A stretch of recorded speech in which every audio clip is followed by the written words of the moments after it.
So as we take a look at Cade Cunningham on the offensive end, we're going to start in pick and roll situations. And even though he doesn't have a great big with him in Detroit right now, you can still see where he can be effective. So here he gets the switch, great patience, waiting for the other defender to get out here with Hamidou Diallo, and then he attacks the big. And he has a great ability to go to different moves in the lane.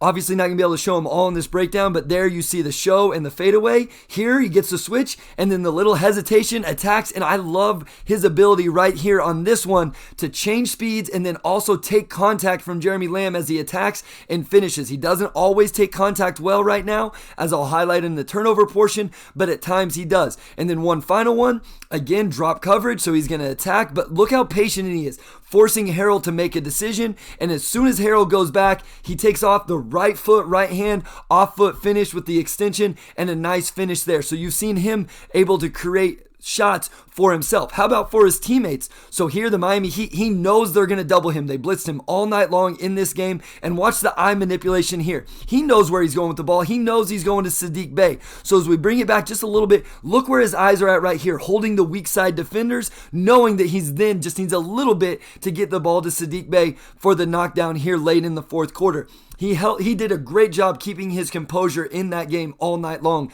against double teams. Here again, as Isaiah Stewart rolls, you see his eyes. He knows he's going to go to Killian Hayes, but his eyes right here holding the defender, holding Spencer Dinwiddie just enough. And what it creates is now a tough closeout for Dinwiddie, so Killian Hayes can attack that and get to the little mid-range pull-up. And then now we're going to move into him as a connector. So it starts right here. Again, in the Heat game, he's getting double teamed. He makes the easy pass, makes the easy play, knowing that it's going to turn into a 3-on-2 on the other side of the floor, and his teammates are able to convert it with the Saddiq Bey knockdown three.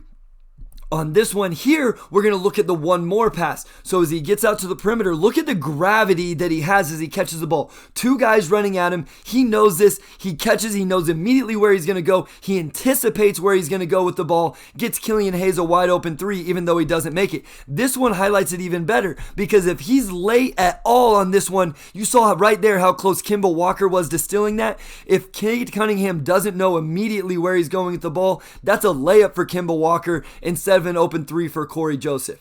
And then as we look at the area where he really needs to improve, it's in his turnovers. And I thought this one really highlighted just how kind of lackadaisical he is with his passes. He underestimates right now the length, the anticipation, the athleticism of NBA defenders. Isaiah Stewart has enough room right here for this inbounds pass to get in. I understand it's late in the game, but you still have to make these passes, but he underthrows it. Saw this multiple times in his young career. And I just think right now he's still adjusting to the NBA game in terms of how good these guys are athletically and otherwise. And then finally, I alluded to it earlier, he has to take contact better. So here he drives, takes contact from CJ McCollum, help defender, gets his hand in there, and it ends up in a turnover as he's just not strong with the ball. I think a lot of his turnovers come from just being a little lax with the ball in his hands. He's got to be a little more deliberate and a little bit more focused.